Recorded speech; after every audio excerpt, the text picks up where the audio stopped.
This is episode 654. We're joined by my fill-in co-host, Bobby Thompson from his podcast, Go-To Sports Talk. And we're joined by special guest Martin Gramatica, former place kicker in the NFL, Super Bowl champ with the Tampa Bay Buccaneers. But first of all, I just want to say thank you for joining us today on this show. And it's truly an honor. And obviously you had a great career. So we're going to get into all of that. Happy New Year's to you and your family. And how are you guys doing during this tough situation? No, I appreciate that. Thank you for having me. It's always fun talking football. So thanks for having me. And Happy New Year. We're all ready to get rid of 2020 and start over, right? So yeah, absolutely. Absolutely. Yes, Bobby, you want to start it off? Yeah. So Martin, my background is of what I'm a part of, Grunt Talks, but I'm a diehard New England Patriots fan.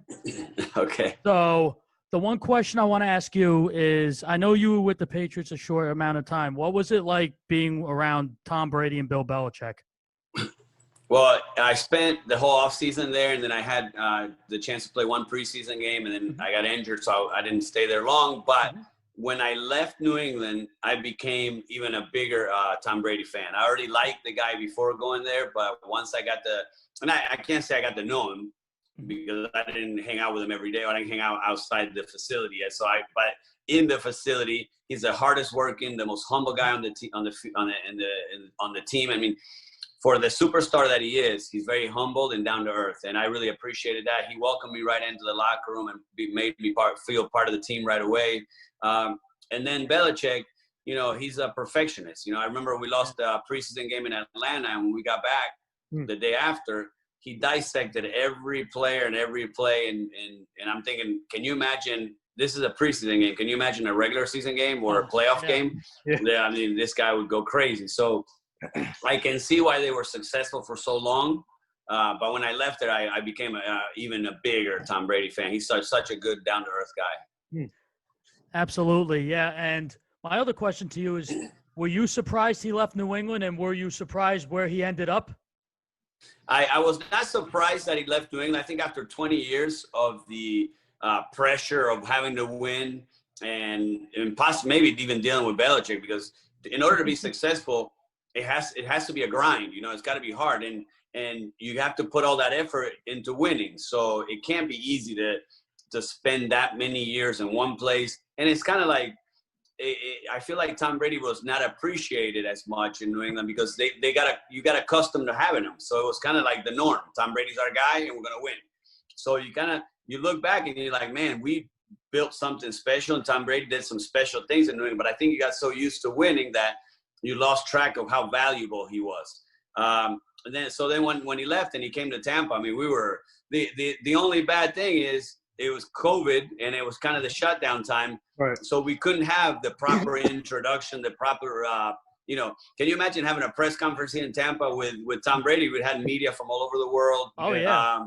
I said the first time he ran out of the tunnel, you didn't have enough fans or any fans to cheer on him. So it was like, it's great, and we were excited, but it was like it really never set in until after that first game, because we really didn't get a chance to see him or talk to him too much before that. So, but now, I mean, we saw the difference he's made on this team, because, with another quarterback, I don't think the Bucs would be in the playoffs, especially the quarterback we had last year.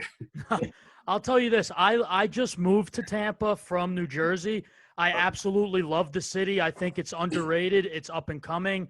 And I'm going to tell you this. I'm always going to be a Tom Brady guy, no matter what. To me, I consider him like a god to me for everything he's done and just the guy he is.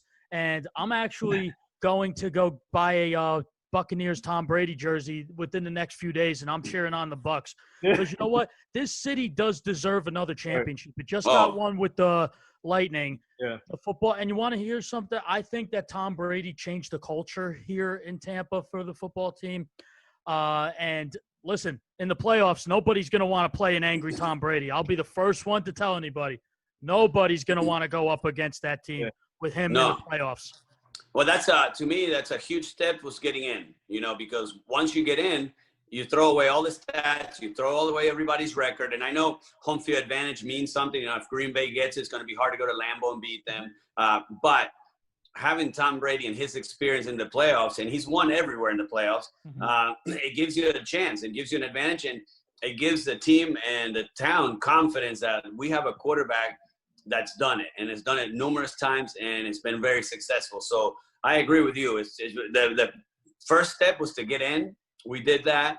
Now, hopefully, winning Sunday puts us in that 5th seed, which we'll have to place the NFC East, which on paper should be the easiest. But you can never relax. You know, once the playoffs start, you can never relax because those teams have gotten better in the last. You know, they were horrible at the beginning, and now they've won some games. They've upset some people. So you can never relax, but it's a lot easier to possibly go to Washington, Dallas, or New York than it is to go to New Orleans, Seattle, or Green Bay. So if you make me choose, I'd rather choose one of those. Yeah. So I got to ask you though about your career. Obviously, you had a Super Bowl champ, and what was it like just coming up, growing up as a player, and learning how to be a kicker? And what was the process like?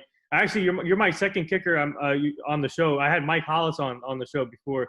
So for you, how long did it take you to prepare to become a kicker? And what advice would you give these young kids that are trying to be kickers also? But for you, how hard was it at first? But and how did you get the hang of it?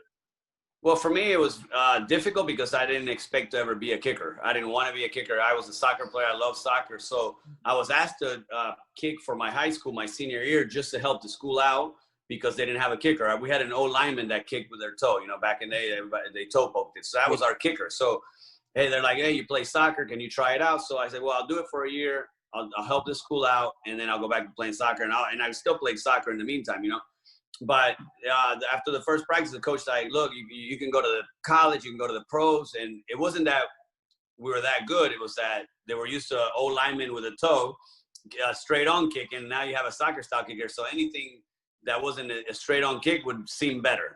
Not great, but better. So then I stuck with it. I had a good senior year in high school and just waiting to get a scholarship. I had a couple offers, but I didn't get a lot of looks because everybody considered me green and raw, because it was true. I mean, I only kicked, 10 high school games. That was it. Luckily, I got a scholarship to go to Kansas State, and that right there is what helped me get to the pros, because having guidance of Bill Snyder was amazing. And not only that, his son, Sean Snyder, who's the special teams coach now for the Trojans in USC, he was in the process of trying to get in the league, so he was training and working out. So he kind of took me under his wing and showed me how to be a kicker, because before that, it was just all natural. I just saw the ball and I kicked it. With Sean, he helped me become a better kicker. And then obviously my brothers kicked as well, so we helped each other out. And we were each other's coaches in a way. But yeah, it was difficult because I was used to playing soccer, running around, being part of the game. And all of a sudden now I'm one of the guys that goes in the least. And the equipment was challenging. I know helmet and pads. It took a while to get used to all that. But yeah, luckily it worked out, and I really, as much as I love soccer and that's my passion, I can't be upset about my decision to change sports. I love the NFL. And college was a great experience. Yeah. So obviously I'm a big Dallas Cowboy fan, and there's a reason why I posted that picture, like you said. But so what was it like just playing for the America's team and playing with Tony Romo, and obviously a great quarterback, and unfortunately the season got cut short with the back injuries and everything. But if he wasn't injured, he would have been, I think, up there in the quarterback field. But for you, what was it like just playing with him and Jason Witten and the rest? And if I wouldn't have got hurt either, I would have been better than Adam Vinatieri. So come on. No, I'm just kidding. Hey. No, the thing is with Tony Romo, he was a much better quarterback than he was Holder, though. You know, I don't know if you remember that one, the Seattle game. Yeah, I remember that one. No, as a Cowboys fan, my show, I do a sports show on Z Living every day. My co-host is a huge Cowboys fan, so I always put that video of Tony Romo dropping the snap just to kind of like make her upset, So yeah, her name. I know Ruby too. Yeah, Ruby, right? Is that Ruby? Ruth, yeah, you know Ruth. Yeah. So she's a huge Cowboys fan, so I always got to throw those digs in and put that picture or the video. No, the one thing is, obviously, I'm a Bucs fan. I love the Bucs. They drafted me. We won the Super Bowl, so I'm going to be a Bucs fan forever. That's my team. But out of all the teams that I played for besides the Bucs, the Dallas Cowboys, they take care of you. And when I signed mid-season, I signed towards the end of the year. So they took care of you. They made sure you had a house or an apartment, a car, everything in place. So you just focus on your football. You didn't have to worry about.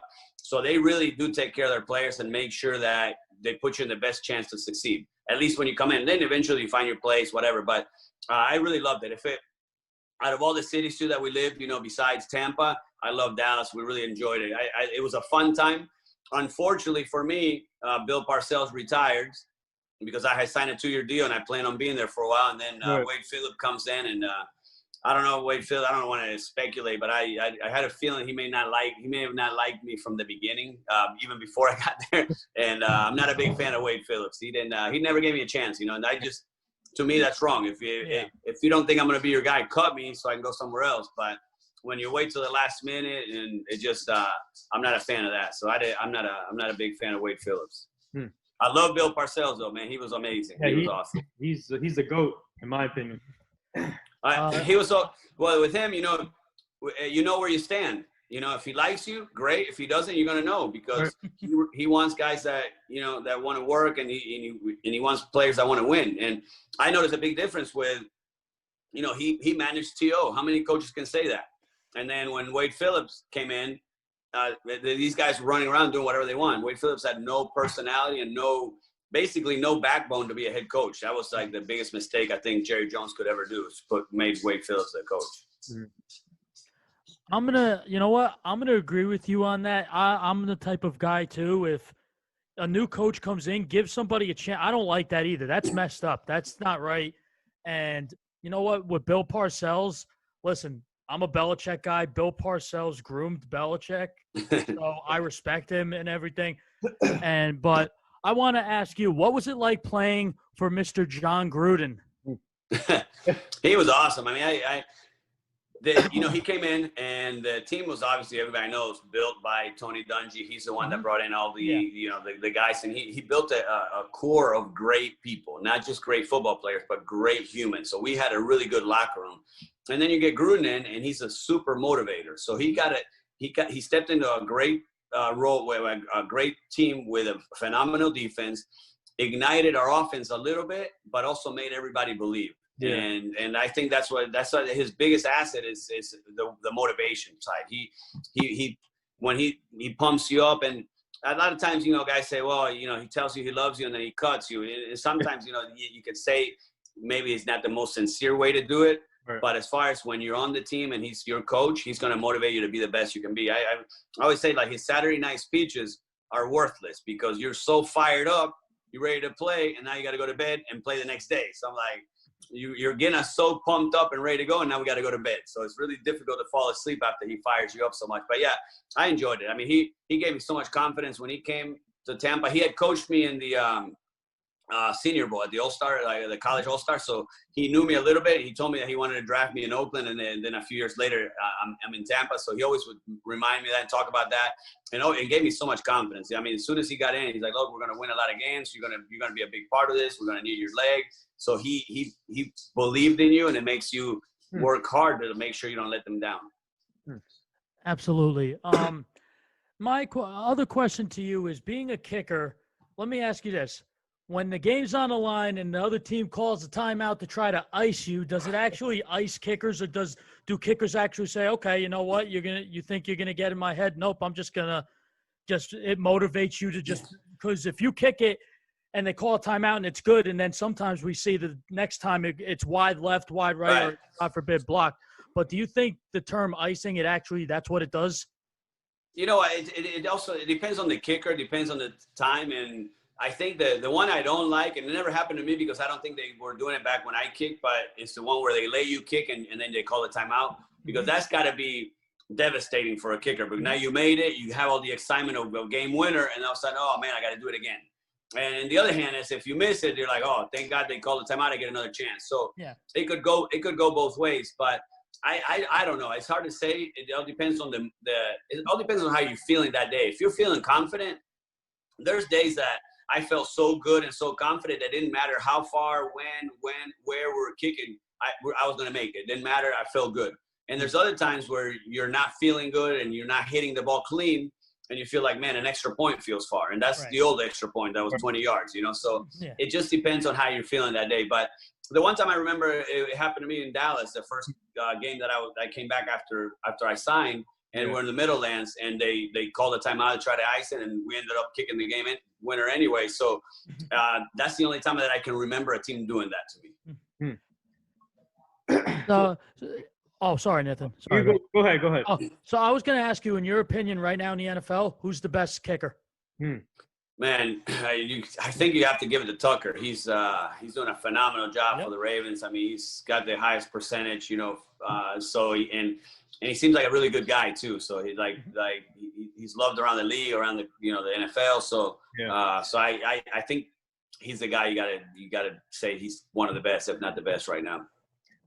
So before we get to your Super Bowl run, I got to ask you this. Obviously, you had 2 stints with the Colts, and then you played for the Saints. So obviously, what was it like playing for the Indianapolis Colts 2 times, and you were teammates with Adam Vinatieri too, right, in Indianapolis? So what was that dynamic like in the locker room with the 2 field goal kickers? No, it was great. No, Adam, obviously, after kicking some game winners in the Super Bowl, his confidence and his he was not insecure at all about his job. And I was there as a replacement. I wasn't there to take his job. I was there. He had a groin injury, so I was there just for 4 or 5 weeks. And this is my second time there. The first time there, I was a kickoff guy for Vanderjack.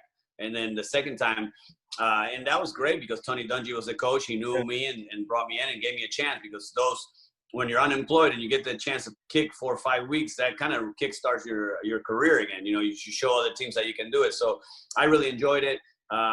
And with Adam Vinatieri, we had a really good relationship because I was trying to steal things from him as far as like training and stretching and the things that he was doing. Obviously, he was a veteran. He was older, and he was at the time he had the groin injury, but he had played for a bunch of years. So I tried to, get some of his knowledge and also they created a really nice locker room as well. Real tight. So I felt really good.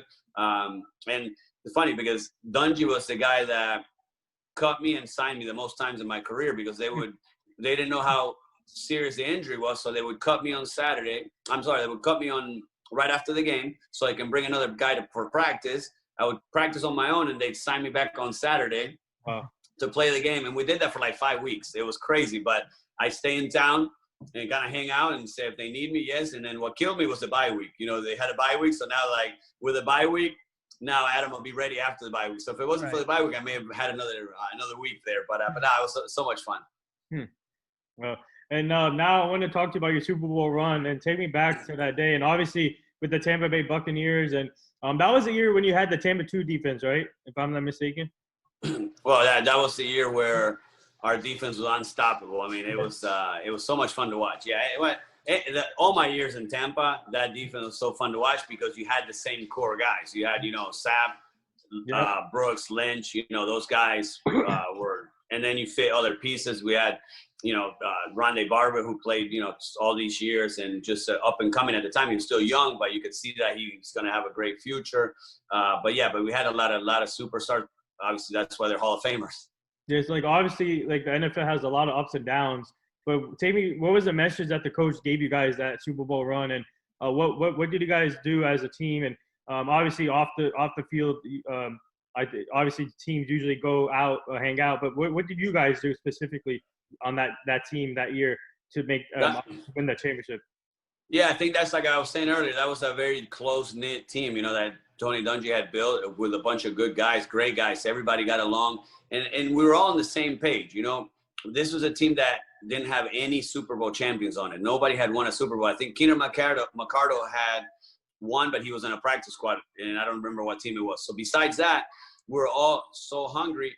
And these were guys that had been in Tampa for a while that turned around the franchise, like Brooks and Lynch and Sapp. So these guys cared about the franchise. They loved the franchise, and they wanted to win in Tampa. They didn't care about making money and going somewhere else and then winning it somewhere else. No, they wanted to win it with the Bucks, and you felt that. You felt that team unity, and it was by far the most fun year I've ever had, just because of the locker room. I had a really good relationship with Tom Tupa, the punter, and then Ryan Benjamin, the long snapper that snapped at USF for my brothers. That he came in, with a week 5, I think, once our long snapper got injured. So, man, we had so much fun. It was a fun year, and it just kind of kept rolling, and we just kept getting confident. And then it got to the point where we just felt unstoppable. Hmm. Now, when you went now that Super Bowl when you beat the Raiders, was that something that John Gruden stressed it? Like everybody was like, "Oh, we're going up against his old team. We're going to get this for him." Was that a message? Let's get this for him. They let him go. We all know what happened the year before with the Tuck rule, which for the Patriots fans like myself, we all are happy about. But Right. but was that a message for all the players, including yourself? Like, you know what? Let's go get this for John. Let's get it. No, I think we all wanted it for each other, and it was more than just for John. Obviously that was a little icing on the cake, but we were all hungry, and there were so many guys that had worked so hard to rebuild this program and change the mentality and the culture of the Bucs that everybody wanted that ring so bad. And then, but the message from Gruden was phenomenal. Like, let's not regret. And this is one of the messages when I coach my kids. I tell them the same message. Don't wake up on Monday regretting not giving everything you had, because that's too late. And, like you have guys like Dan Marino that got a chance to go to a Super Bowl early and never got a chance to win one. So it's not easy. So when you're there, you better take advantage of it. That's why he stressed everybody staying out of trouble. And, the Raiders had a guy get in trouble and one of their old linemen. So they had that distraction. It did also help that, Gruden, they didn't change the offense, so Gruden knew exactly what the offense, and it helped our defense. Yeah. But you can't really blame the Raiders either for changing the offense, because when your head coach leaves and now your coordinator becomes a coach, why change anything? What are the odds of you playing your ex-coach in the Super Bowl, So It's like we can't reinvent the wheel when it was working. So you can't really blame the Raiders for that either. It just happened to work out great for us. Absolutely. Definitely did. You've got that Super Bowl. You know what? You guys were so good. It was awesome to watch. And you know what? I always tell people this. I'm a diehard Patriots fan for the rest of my life. But if I had to cheer for another team, I've always hyped up the Bucs. I'm like, I like what they got. I like the way they draft. I love Mike Evans. I think Chris Godwin is a guy who's a stud. Yeah. O.J. Howard is up and coming, I think. The fact that they have Gronkowski now just really breaks my heart even more. But, let them have fun. Love your defense. I think it's very underrated. Levante David, arguably, if not one of the best linebackers in the league. But this city, like I said, I love coming here. Mm-hmm. And this city deserves a football championship. I know. And you know what? I don't mind seeing Tom getting you guys another ring. I don't mind it at all. Yeah. Well, that's the thing, with Tom Brady, you feel like he's got pressure because the Bucs fans want a ring.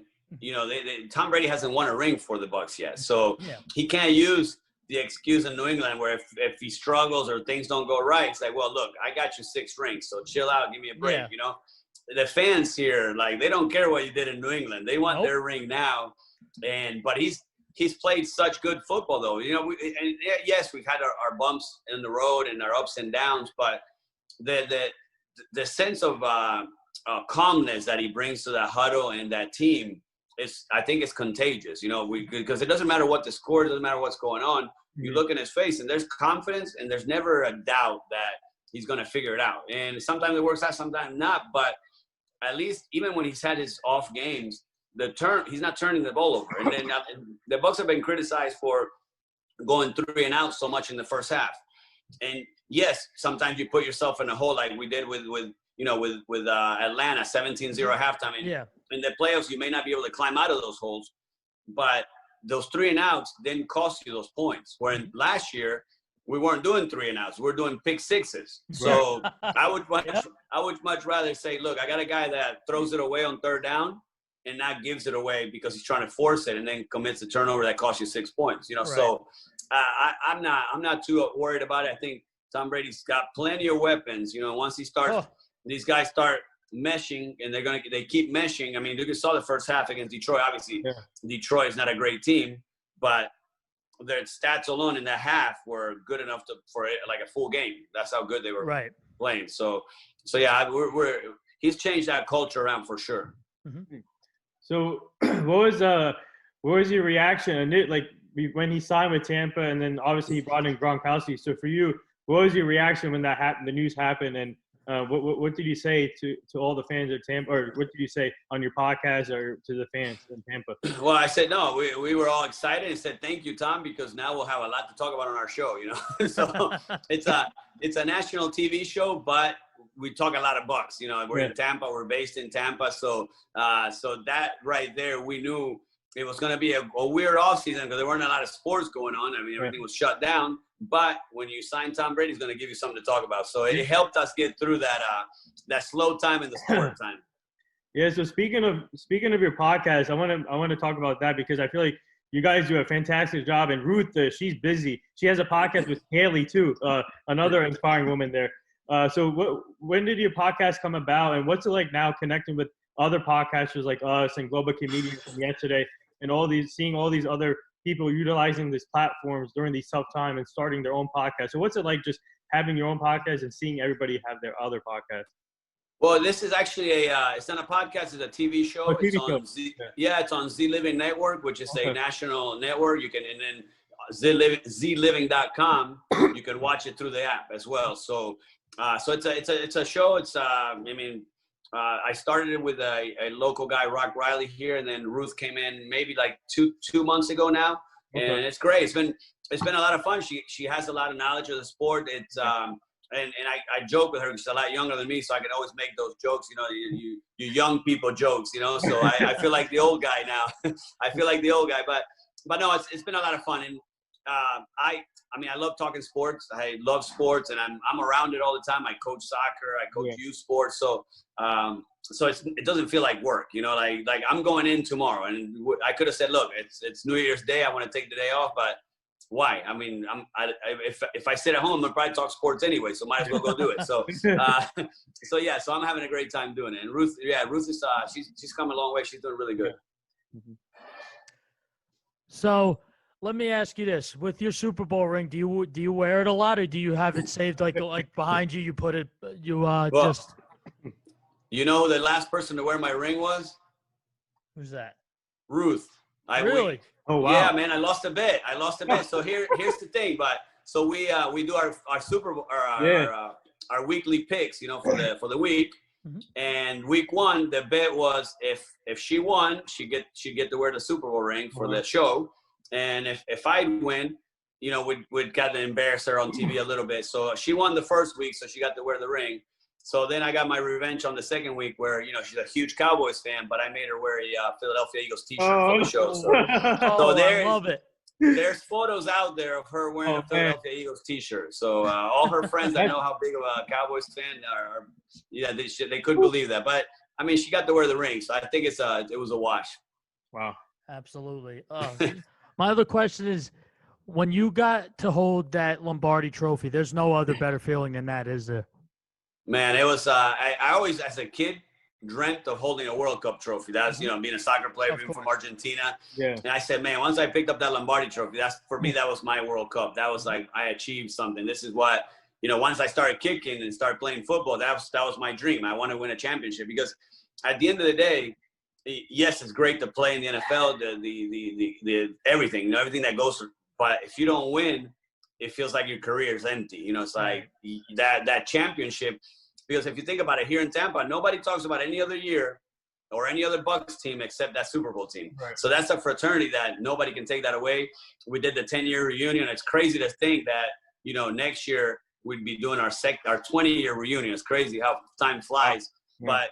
But that brings us together. And sometimes there's guys that when we had the 10-year reunion that I hadn't seen since that game, and now they're coming into town. So I'm sure that in next year, hopefully everything's great where we can do another reunion.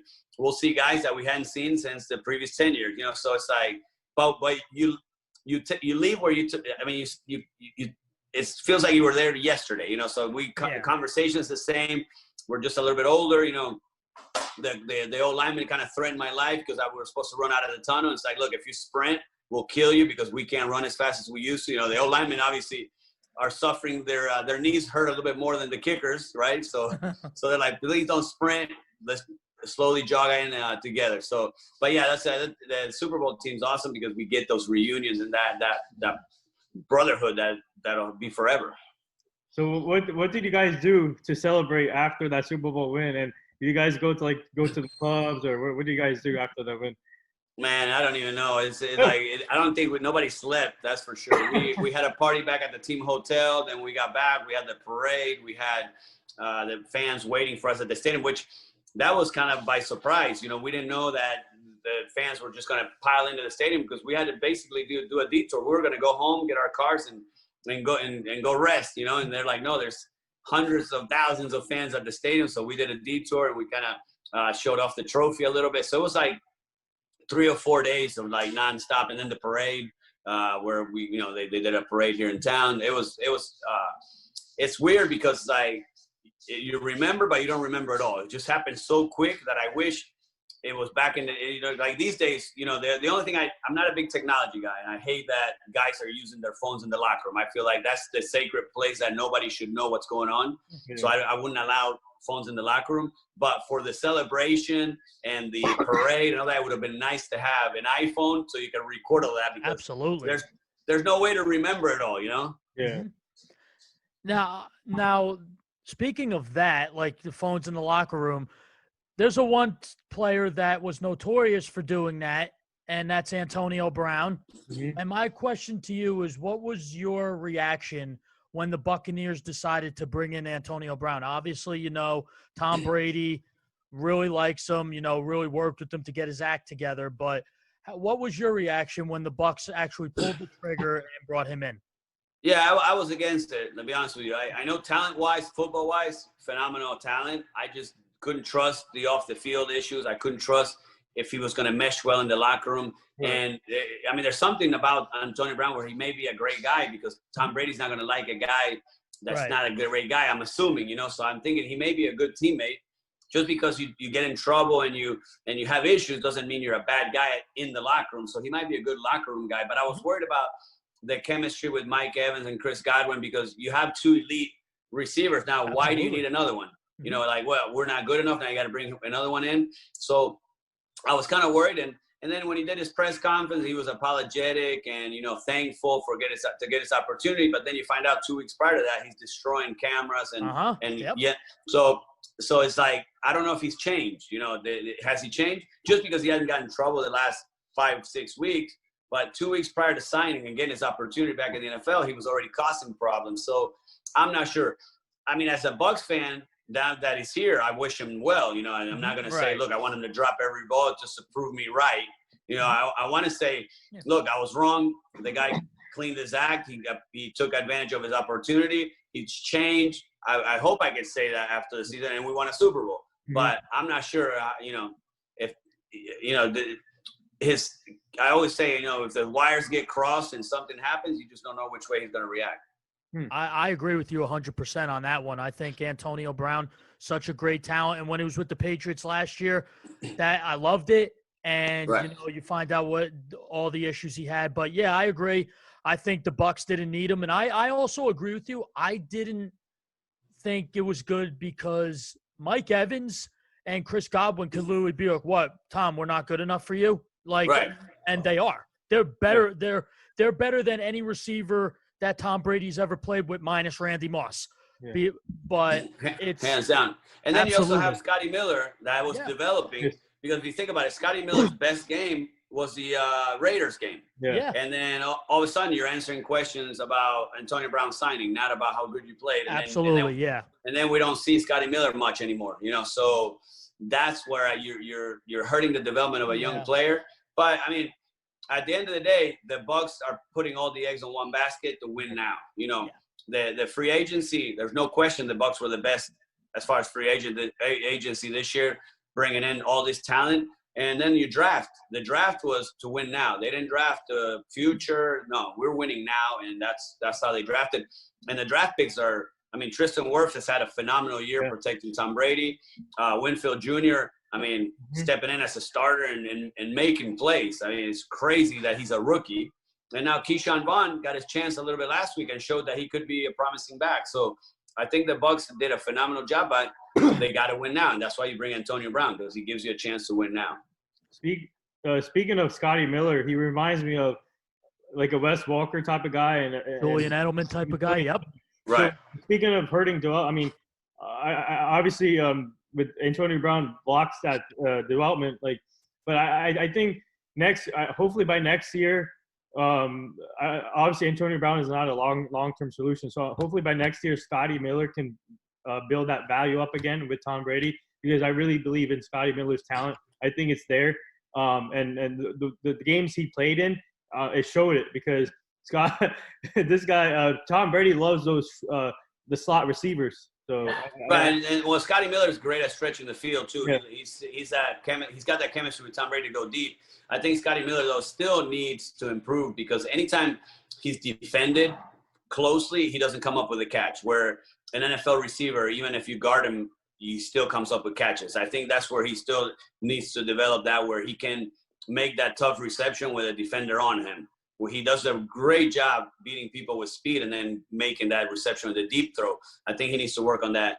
Yeah. You know, the short pass, the intermediate pass, where if the defender's right on him, he has a hard time catching that ball. But I'm going to ask you this.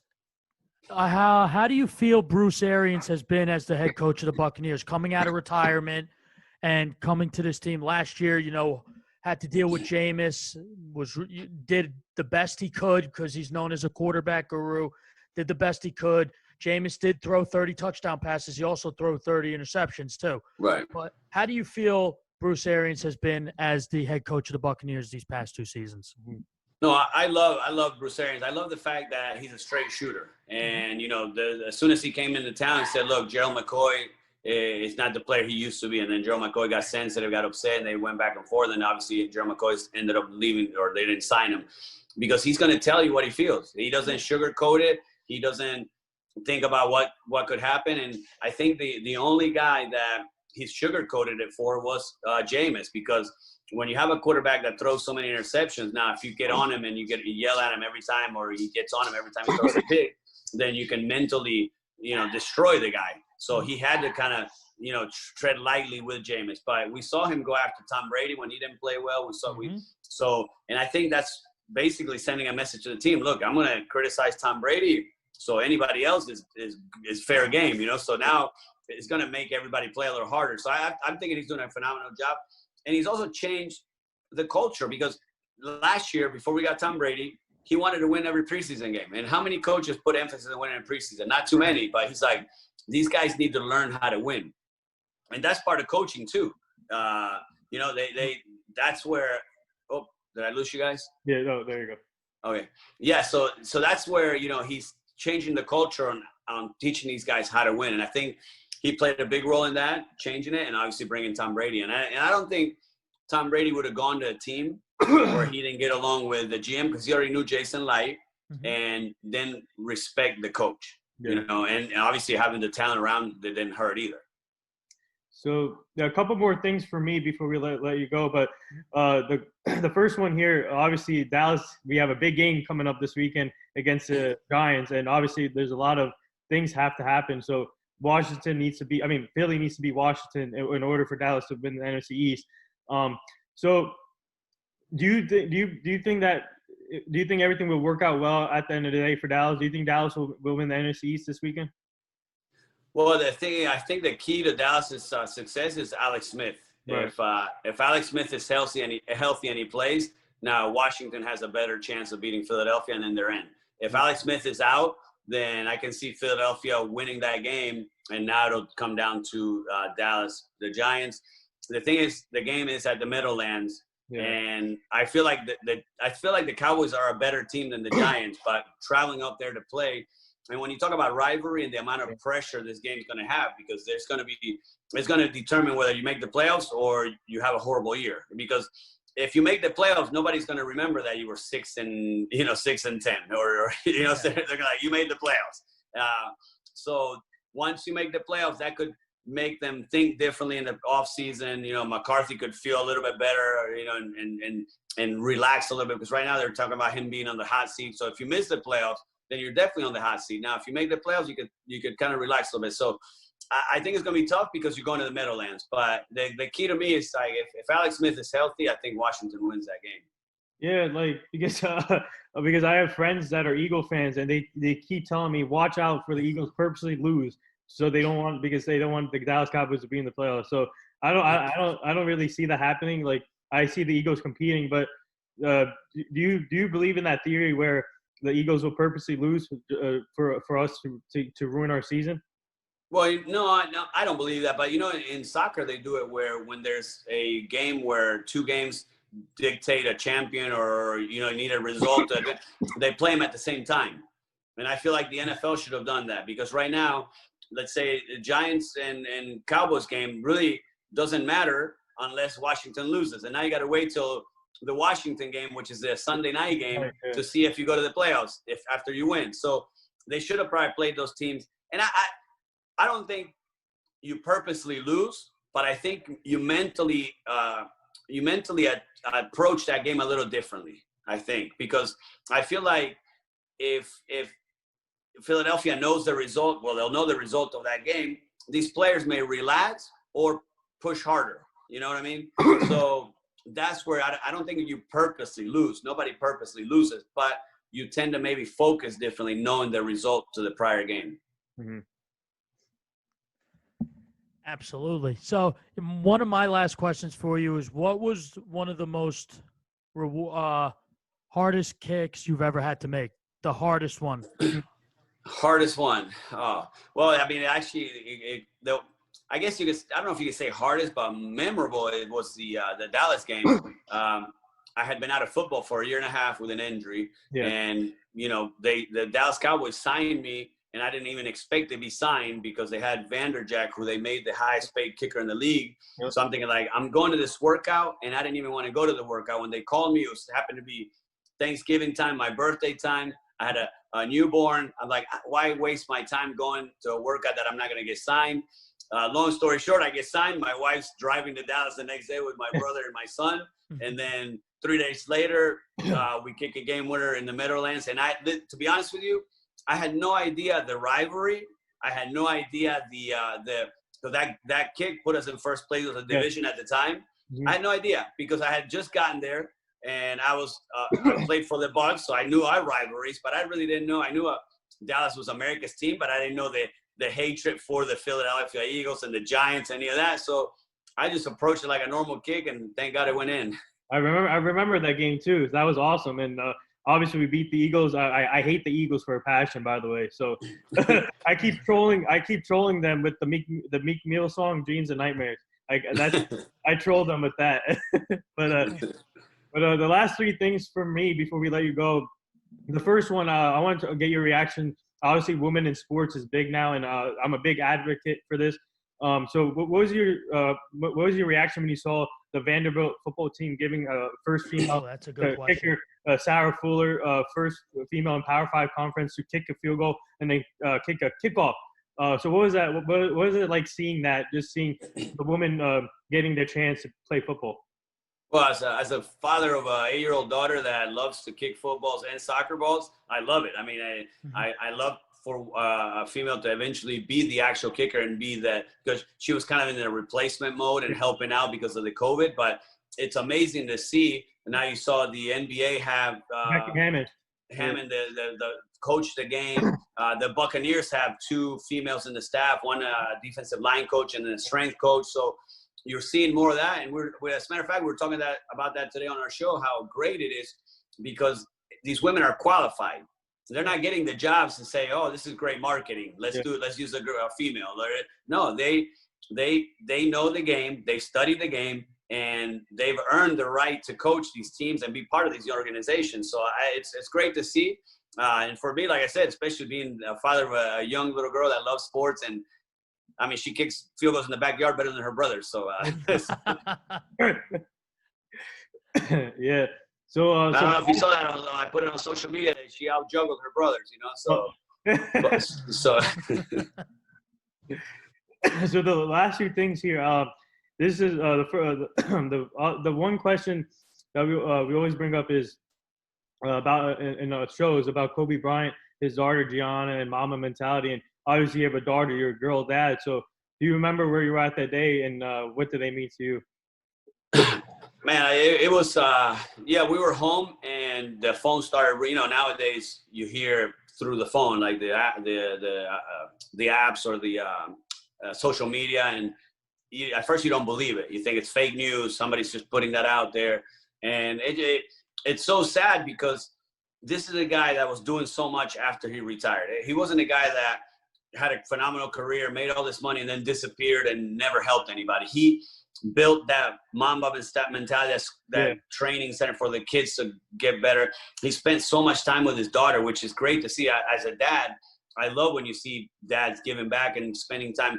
And when they ask me, why do you coach youth soccer? I coach youth soccer because I spend every day with my kids at the soccer field. I spend every weekend coaching them. So at the end of the day, whether I'm the best coach for them or not, when we look back, 10, 20 years from now, we're going to be like, look, we spent every weekend as a family.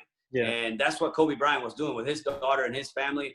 And it was just so sad to see it cut so short because he was changing the lives of so many in a positive way. So, yeah, it was one of the saddest things to see because he's such a good guy off the court as well. So before we get to the last thing, actually, I want to bring this up. Me and my co-host, Ariel Schaefer, we both partnered up with the Hugh Jackson Foundation 3 weeks ago. And I'm just grateful that me and her are partnered up with them. And they're obviously Hugh Jackson's a former NFL coach, and he's trying to get back into coaching, but he's focused on this foundation, and they brought us on as an ambassador. So our goal is to help prevent human trafficking and help these kids and help these other people make the right choices and make the community safer. So our goal is to help prevent human trafficking with the Hugh Jackson Foundation. So when you get a chance, check out the Hugh Jackson Foundation, and they do a great job. And I just wanted to bring that up. And the last thing here, would you like to say anything to all the nurses, doctors, and essential workers? Well, no, thank you. I mean, it's crazy how at times, we heard leagues maybe playing or not playing because it wasn't safe. It was safe, or, and complaining about how much money they're paying.